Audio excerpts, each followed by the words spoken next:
بسم اللہ الرحمن الرحیم۔ دوستو، آج کی ویڈیو آپ کے لیے ایک بہت معلوماتی ویڈیو ہونے والی ہے، کیونکہ اس میں آپ استغفار کرنے کے فضائل اور طریقوں کے متعلق جان پائیں گے۔ چلیے شروع کرتے ہیں۔ استغفار اللہ تعالیٰ کی رحمت اور مغفرت کا دروازہ ہے۔ یہ ایمان کی علامت اور ہر مسلمان کے لیے ضروری عمل ہے۔ اسلام میں استغفار کو بہت زیادہ فضیلت حاصل ہے، کیونکہ یہ دنیا اور آخرت میں نجات کا ذریعہ ہے۔ استغفار کے فضائل اللہ کی رحمتوں کے نزول کا سبب ہیں۔ استغفار سے اللہ تعالیٰ اپنی رحمتوں کا نزول فرماتے ہیں اور بندوں کو معاف فرماتے ہیں۔ قرآن مجید میں اللہ تعالیٰ ارشاد فرماتے ہیں، اور میں بہت توبہ قبول کرنے والا، بڑا مہربان، رحم کرنے والا ہوں۔ یہ گناہوں سے پاک ہونے کا ذریعہ ہے۔ استغفار گناہوں سے پاک ہونے کا آسان اور مؤثر طریقہ ہے۔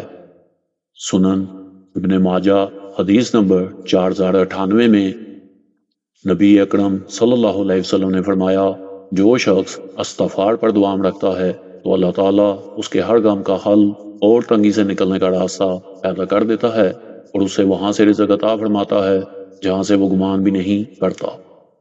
قرآن مجید کی سورہ نوح میں ارشاد ہے، تو ان سے کہو اپنے رب سے بخشش مانگو، وہ بے حد بخشنے والا ہے، وہ تم پر آسمان سے موسلا دھار بارش برسا دے گا۔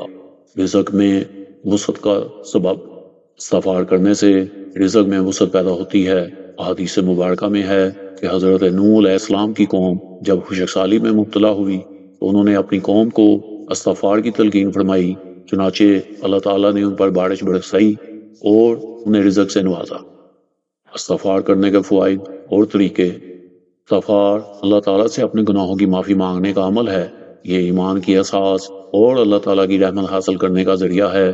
قرآن مجید اور احادیث مبارکہ میں بار بار استغفار کی فضیلت بیان کی گئی ہے۔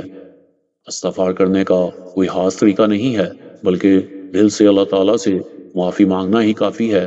تاہم کچھ آسان اور فضیلت والے طریقے ہیں جنہیں اپنایا جا سکتا ہے، جیسے سبحان اللہ و بحمدہ کا کثرت سے کرنا، اور استغفر اللہ روزانہ 5 نمازوں کے بعد استغفار کرنا۔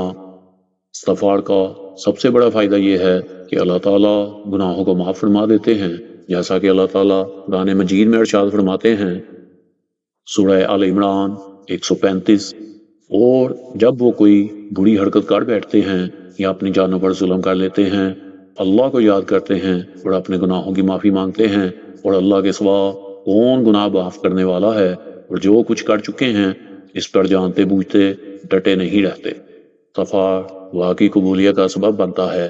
جب ہم اپنے گناہوں کا اقرار کرتے ہیں اور اللہ تعالیٰ سے معافی مانگتے ہیں تو ہماری دعاؤں کو سننے اور انہیں قبول کرنے کا زیادہ امکان ہوتا ہے۔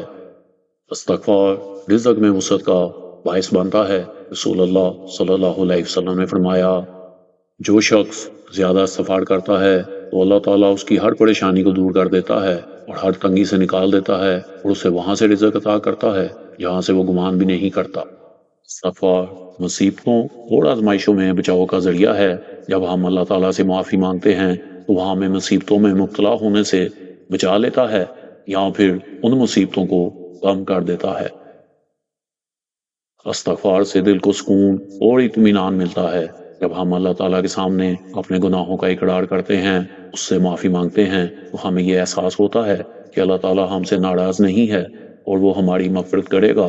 اس سے ہمارے دل کو سکون ملتا ہے اور ہم گناہوں سے نجات حاصل کر لیتے ہیں۔ استغفار کے طریقے۔ اللہ تعالیٰ کے بتائے ہوئے لفظ استغفار کے لیے اللہ تعالیٰ نے کلمات سکھائے ہیں، جیسا کہ دعا نمبر 1، میں اپنے رب اللہ سے ہر اس گناہ کی معافی مانگتا ہوں جو میں نے پہلے کیا ہے یا بعد میں کروں گا، جو میں نے چھپایا ہے یا ظاہر کیا ہے، یا جو مجھ سے پوشیدہ ہے اور اسے صرف اللہ جانتے ہیں۔ دعا نمبر 2، میں اللہ تعالیٰ سے معافی مانگتا ہوں جو بڑا عظیم ہے، جس کے سوا کوئی معبود نہیں ہے، وہ زندہ ہے اور ہر چیز کا قیام اس کے ہاتھ میں ہے، اور میں اس کی طرف رجوع کرتا ہوں۔ دعا نمبر 3، میں اللہ تعالیٰ سے معافی مانگتا ہوں اور اس کی طرف رجوع کرتا ہوں۔ دعا نمبر 4، اے اللہ میرے سارے گناہوں کو معاف فرما دے، چھوٹے اور بڑے، پہلے اور آخری، چھپے اور ظاہر۔ دعا نمبر 5، اے اللہ میرے وہ گناہ معاف فرما دے جو میں نے رات اور دن میں کیے ہیں، چھپے اور ظاہر، بے شک آپ ہی بڑے معاف کرنے والے اور رحم کرنے والے ہیں۔ دعا نمبر 6، اے اللہ میرے وہ گناہ معاف فرما دے جو میں نے پہلے کیے ہیں اور بعد میں کروں گا، جو میں نے چھپائے ہیں اور ظاہر کیے ہیں، اور جو آپ مجھ سے زیادہ جانتے ہیں۔ دعا نمبر 7، اے اللہ میرے گناہوں کو معاف فرما دے، چاہے وہ جان بوجھ کر کیے گئے ہوں یا نادانی میں، چاہے وہ کھیل میں ہوں یا سنجیدگی سے، اور چاہے وہ کوئی بھی برائی ہو جو میں نے کی ہو۔ دعا نمبر 8، اے اللہ مجھے معاف فرما دے اور مجھ سے درگزر فرما اور مجھ پر رحم فرما، بے شک آپ ہی بڑے توبہ قبول کرنے والے اور رحم کرنے والے ہیں۔ دعا نمبر 9، اے اللہ مجھے معاف فرما دے، مجھ پر رحم فرما، مجھے ہدایت دے اور مجھ سے درگزر فرما۔ دعا نمبر 10، اے اللہ مومن مردوں اور عورتوں کو معاف فرما دے، چاہے وہ زندہ ہوں یا مردہ۔ دوستو، یہاں میں نے مختلف دعاؤں کا ترجمہ آپ کے سامنے پیش کیا۔ آپ ان کی عربی یا اردو جیسے بھی اللہ سے دعا چاہیں مانگ سکتے ہیں۔ وہ ذات برحق قبول کرنے والی ہے۔ آپ اپنی دعاؤں میں ہمیشہ استغفار کیا کریں، وہ ذات معاف کرنے والی اور بے حد غفور و رحیم ہے۔ میری دعا ہے اللہ ہم سب کو استغفار کرنے کی توفیق عطا فرمائے اور حق بات سمجھتے ہوئے اس پر عمل کی توفیق عطا فرمائے۔ مجھے امید ہے آپ کو یہ ویڈیو پسند آئی ہوگی۔